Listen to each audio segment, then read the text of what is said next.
예수님께서 십자가에 죽으시고 3일 만에 부활하셨습니다. 부활하신 주님은 시간과 공간을 초월하는 신적인 능력으로, 예를 들면 여기 나타나셨다가 금방 사라지셨다가 또 다른 곳에서 나타나시기도 하고 그렇게 합니다. 자, 그런데 이제 문제는 제자들에게 있었습니다. 예수님이 십자가에 죽으시기 전까지 예수님은 늘 제자들과 함께 있었습니다. 제자들도 늘 주님과 같이 있었습니다. 그런데 부활하신 주님은 필요에 따라서 제자들에게 나타나셔서 자기를 보이시기도 하고 말씀도 하시고 증거도 하시지만, 그러나 늘 주님과 같이 계시지를 아니하고 그냥 나타나셨다가 호연히, 우리식으로 표현하면 사라지시는 거예요. 제자들은 불안하기 시작했습니다. 야, 이거 우리 어떻게 살지? 그래서 부활하신 예수님을 보았음에도 불구하고 제자들은 먹고 사는 일이 먼저 걱정이 되었습니다. 예수님과 같이 다닐 때에는 예수님이 계시니까 사람들도 많이 따라다니고, 그리고 예수님이 병자도 고치시고 죽은 자도 살리시고 기적을 행하시니까 사람들이 먹을 것도 막 갖다 주고, 그리고 정 먹을 것이 없으면 보리떡 2개, 물고기 2마리 가지고도 예수님이 기도하시고 나누어 주시면 막 5,000명이 먹고도 12광주리가 남는 이런 기적이 일어나고, 그러니까 먹고 살 걱정이 없었어요. 근데 지금은 예수님이 자신들 곁에 계시지가 않는 거예요. 육신적으로 같이 계시지 않는 거예요. 그래서 베드로를 비롯한 제자들이, 야, 나는 고기 잡으러 다시 가야 되겠다. 옛날 예수님께서 부르실 때에 너는 사람을 낚는 어부가 되리라, 나를 따라오너라 그랬을 때에 배도 버리고 그물도 버리고 예수님 따라 나셨던 이 베드로지만 당장 먹고 살아야 되겠다. 우리식으로 목구멍이 포도청이라 베드로가 나는 고기 잡으러 간다고 나섰습니다. 그랬더니 옆에 있는 다른 친구들도 나도 가 그래가지고 이 예수님의 제자들이 고기를 잡으러 갔습니다. 배를 타고 갈릴리 바닷가에서 고기를 잡는데 열심히 그물을 던지는데 그물에 잡히는 것이 없습니다. 아무것도 안 잡히는 거예요. 새벽녘이 되어서 배도 고프고 힘도 들고, 우리 일해보면 그렇잖아요. 막 결실이 막 있으면, 내가 일한 만큼의 어떤 열매가 있으면 일하는 것도 덜 힘든데 열심히 하는데 아무것도 남는 게 없어.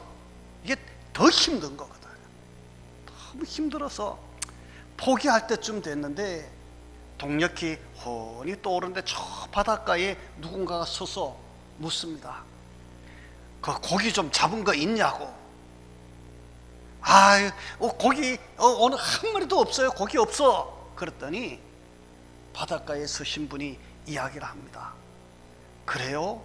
그럼 그 배 오른편에 한번 그물을 던져보세요. 배 오른편에 한번 그물을 던져보라고. 제자들이 에이 모르겠다. 그리고 오른쪽에다 그물을 확 던졌는데 기적 같은 일이 일어납니다. 그물을 끌어올릴 수가 없어요. 고기가 너무 많이 들어와가지고 도무지 끌어올릴 수가 없어요. 막 낑낑거리면서 그물을 끌어올렸는데 나중에 보니까 고기가 153마리가 한꺼번에 들어온 거예요. 커다란 이만한 고기들이 막 153마리가 들어왔으니 여러분 그걸 사람의 힘으로 어떻게 끌어올리겠어요? 막 죽을 힘을 다해서 끌어올렸습니다. 그 고기를 끌어올리는 순간 베드로의 머릿속을 번개같이 스치고 지나가는 섬뜩한 생각이 있었습니다. 무엇입니까?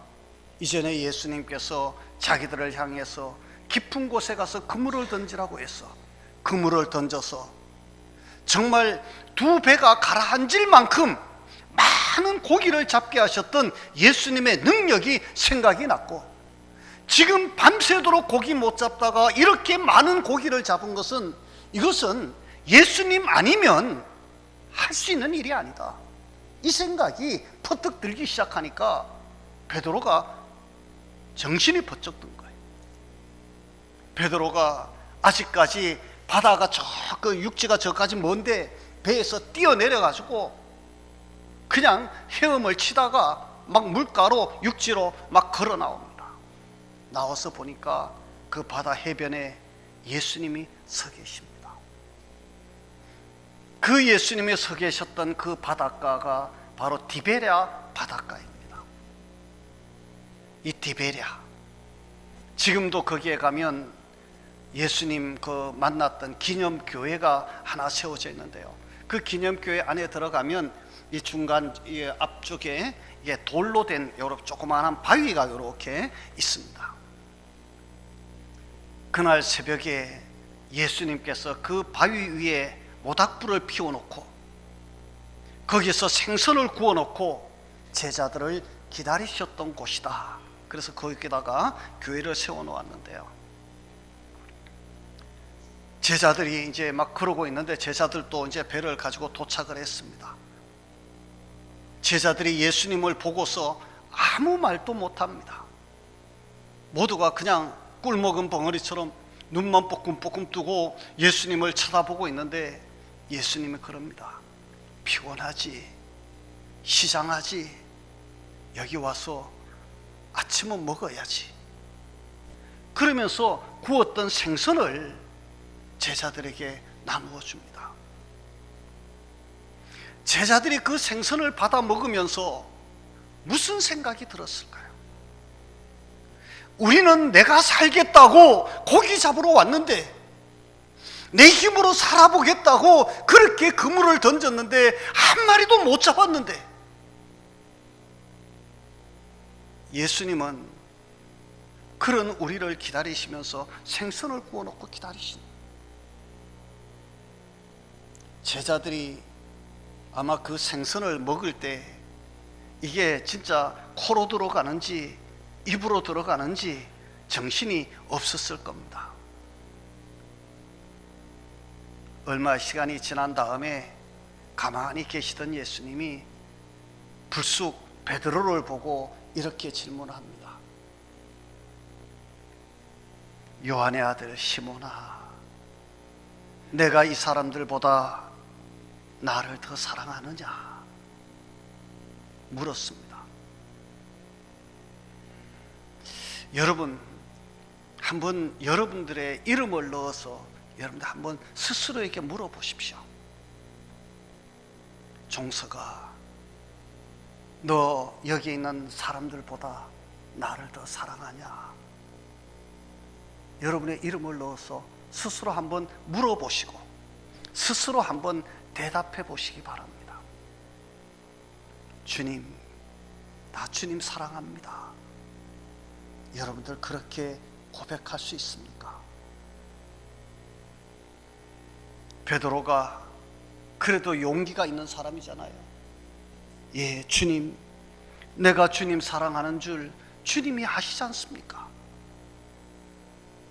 또 조금 있다가 예수님이 다시 또 묻습니다. 내가 나를 사랑하느냐? 아, 주님이 아시면서 왜 그러세요? 세 번째, 다시 너가 나를 사랑하느냐? 또 묻습니다. 베드로가요, 가슴이 꽉 막혔을 거예요. 왜 세 번씩이나 물으실까? 왜 세 번씩이나? 한 번만 물으면 되지. 안 그래도 부끄러워 죽겠는데, 속이 답답해서 나 자신이 미칠 것 같은데 자꾸 거듭 왜 확인을 하실까? 아마도 베드로가 예수님 모른다고 3번 부인했던 것, 그것을 생각나게 하려고 예수님은 3번씩이나 다시 베드로를 향해서 너가 나를 사랑하느냐라고 물었을는지 모르겠습니다. 성도 여러분, 우리가 하나님을 믿는다, 예수님을 믿는다라고 하는 말을 우리는 어떻게 이해를 하십니까? 하나님을 믿는다, 뭐 하나님을 의지하고 신뢰하고 막 여러 가지 복잡한 말을 많이 갖다 붙입니다. 그런데 그 복잡한 말을 하면 내 스스로가 잘 이해가 안 됩니다. 여러분, 하나님 믿는다는 말은요, 하나님을 사랑한다는 말이에요.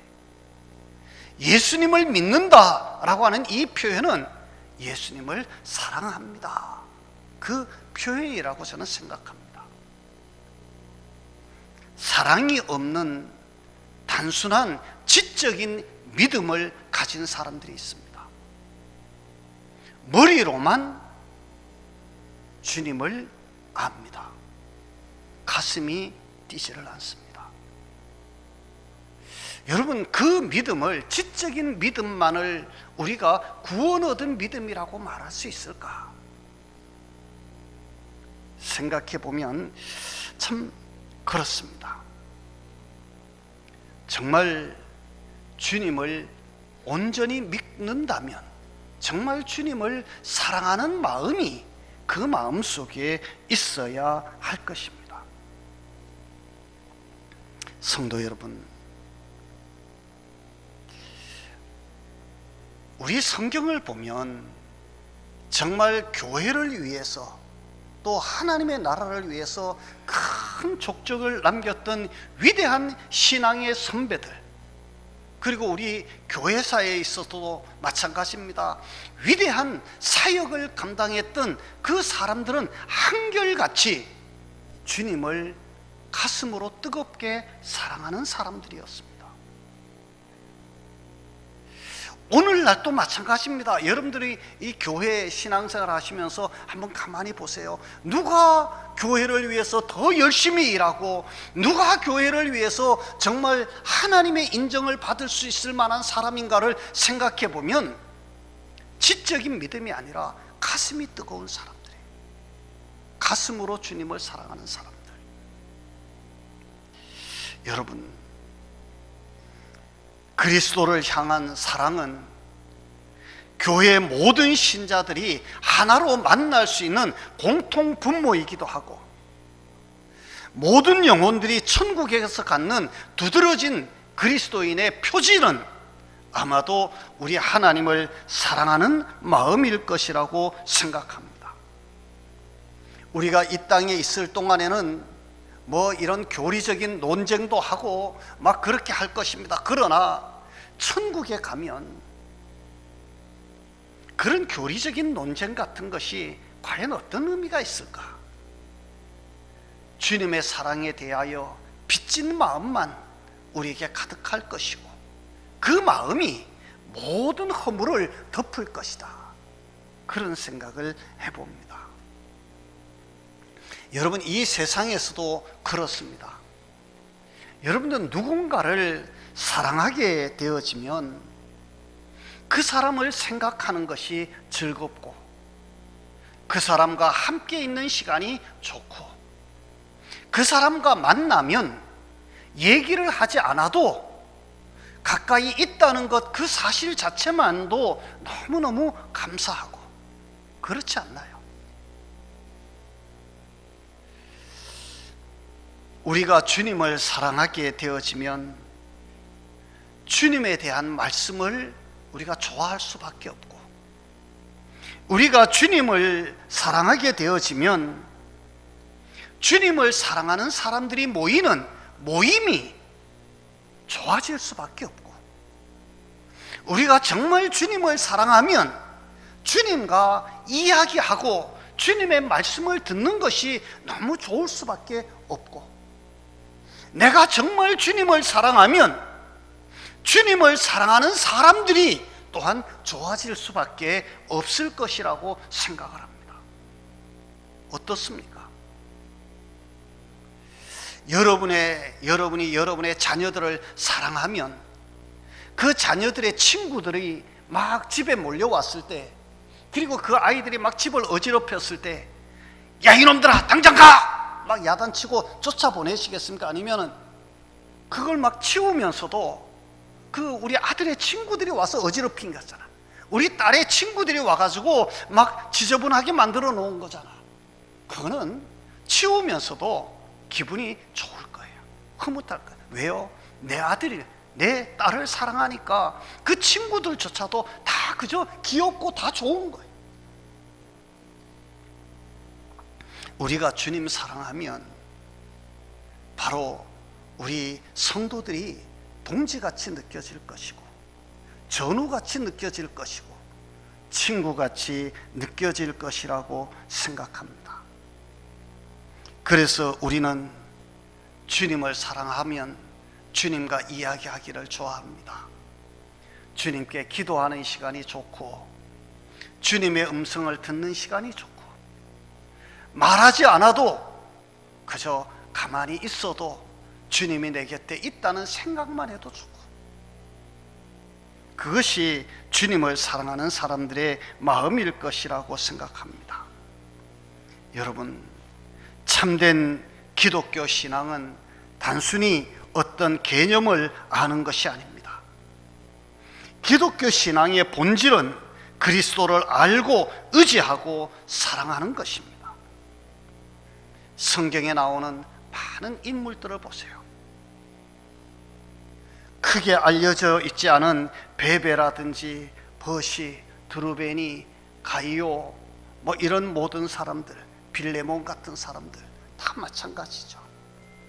이 초대교회 교인들이 조직신학을 알았을까요? 잘 몰랐을 거예요.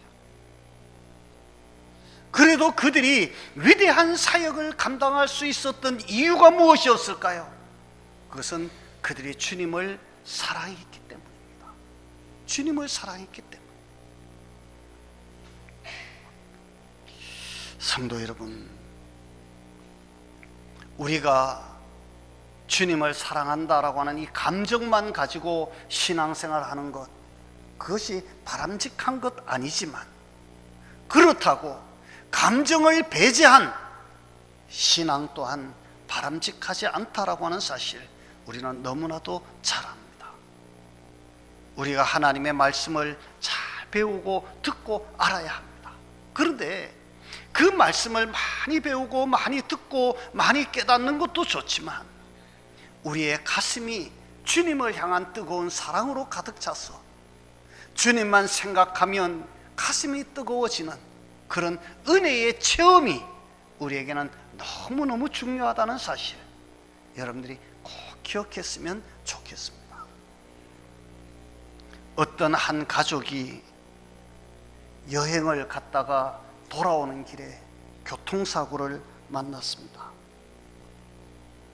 원하지 않는 교통사고로 차를 같이 타고 있던 중학교에 다니는 딸이 두 다리를 잃었습니다.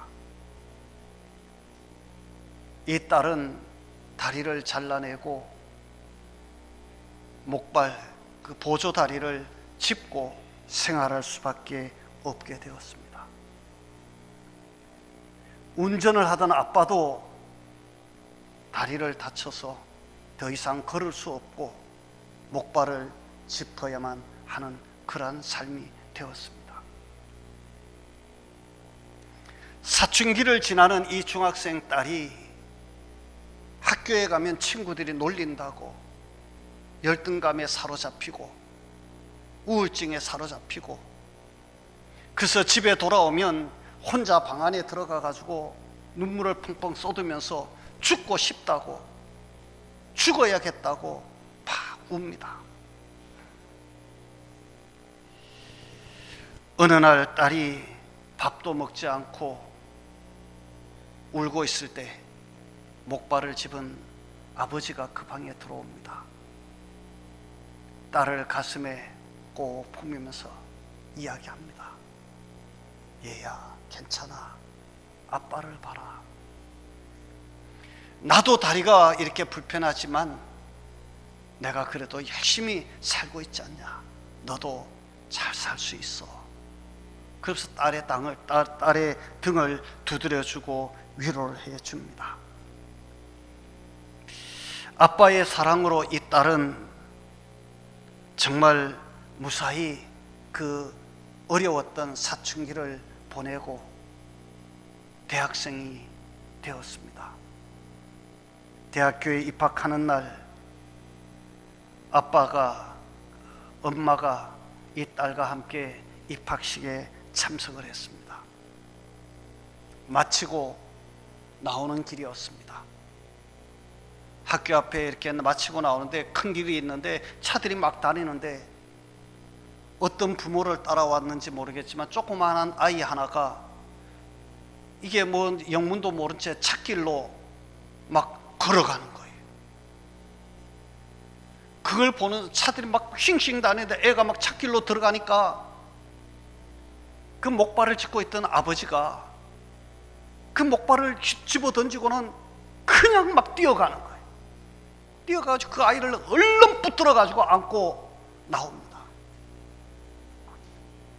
뒤에 있던 딸이, 목발을 짚고 서 있던 딸이 아빠 그러려고 그러다가 자기 아빠가 막 그냥 뛰어가가지고 그 아이를 안고 나오는 것을 보고서 말을 못하고 눈이 동그래가지고 막 놀라가지고 그만 쳐다보고 있습니다. 아빠가 그 아이의 엄마에게 안겨주고 아빠가 뒤돌아서는데 이 딸이 너무 놀라서 그냥 쳐다만 보고 있으니까 엄마가 이야기를 합니다. 딸의 이름을 부르면서 얘야, 언젠가는 너도 알게 될 날이 오리라고 생각했다. 사실 아빠는 다리를 다친 게 아니야. 그날 아빠는 팔만 조금 다쳤고 아빠는 정상이야. 그런데 너를 위로해 줘야 된다고, 너의 아픔을 알아줘야 된다고, 그래서 아빠는 지금까지 저렇게 목발을 짚고 마치 불구자처럼 산 거야. 그 이야기를 듣는 순간에 이 딸은 눈물이 뚝뚝 떨어지기 시작했습니다. 아빠가 다가와서 그 딸을 품에 안습니다. 소리를 내어 운 것은 딸이었지만 아빠의 가슴 속에는 더 많은 눈물이 흘렀습니다. 성도 여러분, 우리 예수님은 하나님이십니다. 하나님이신 우리 예수님이 그 하늘 보좌 그 영광을 다 내려놓고 저와 여러분을 살리기 위하여 이 허물 많은 육신의 몸을 입으시고 이 세상에 오셨습니다. 저와 여러분들을 살려주시려고, 저와 여러분들의 죄를 용서해 주시려고 이 세상에 오신 주님은 우리가 당하는 모든 아픔을 친히 체휼하시면서 그렇게 이 세상을 사시다가 끝내는 십자가에 달리셔서 우리 주님은 물과 피를 다 쏟아 주셨습니다. 여러분, 내가 주님을 사랑해서 여기까지 왔다고 생각하십니까? 착각입니다. 내가 주님을 사랑한 것이 아니라 주님이 나를 먼저 사랑하셨습니다. 로마서는 분명히 이야기합니다. 우리가 아직 죄인 되었을 때에 그리스도께서 우리를 위하여 십자가에 죽으심으로 자신의 사랑을 확증하셨느니라.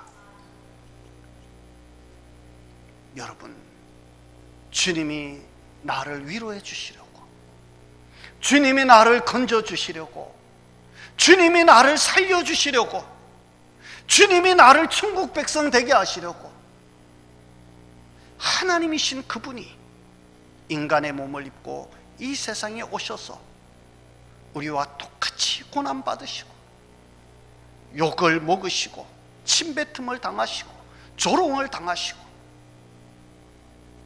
그렇게 십자가에 죽으시기까지 우리를 사랑하셨습니다. 그 주님이 오늘 여러분들에게 다시 묻습니다. 너 이 세상 사람들보다가 이 세상의 어떤 것들보다 나를 더 사랑하냐? 정말 너희들 나를 더 사랑하느냐? 여러분, 이 물음에 여러분들이 꼭 대답할 수 있기를 바랍니다. 성도 여러분, 우리가 아무리 이 땅에서 주님을 사랑한다고 해도 주님의 사랑만큼 우리가 주님을 사랑할 수는 없을 겁니다. 우리가 주님을 위해서 이 세상의 모든 것 다 내려놓는다고 해도 주님이 나를 위해서 내려놓았던 것만큼 우리가 이 세상에서 모든 것을 내려놓을 수도 없을 것입니다. 그분을 고백해야 할 만큼 담대하게 고백할 수도 없고, 그분을 위해서 내려놓아야 할 만큼 내려놓을 수도 없는 저희들입니다. 후일 우리가 천국에서 주님을 만나면 뜨거운 가슴으로 주님을 더 많이 사랑하지 못했다라고 하는 것 때문에 우리는 가슴 아파할는지 모르겠습니다. 여러분, 주님 앞에 서는 그날 부끄럽지 않도록 주님 사랑합니다. 정말 주님 사랑합니다. 이 믿음의 고백을 주님 앞에 하면서 주님을 사랑하고 주님이 사랑했던 그 모든 것들을 우리 같이 사랑하면서 이 땅 위에서 하나님의 나라를 아름답게 세워가는 그런 은혜가 꼭 있으시기 바랍니다. 여러분들에게 정말 따뜻한 주님의 가슴이 전해질 수 있기를 주의 이름으로 축복합니다. 우리 기도하겠습니다.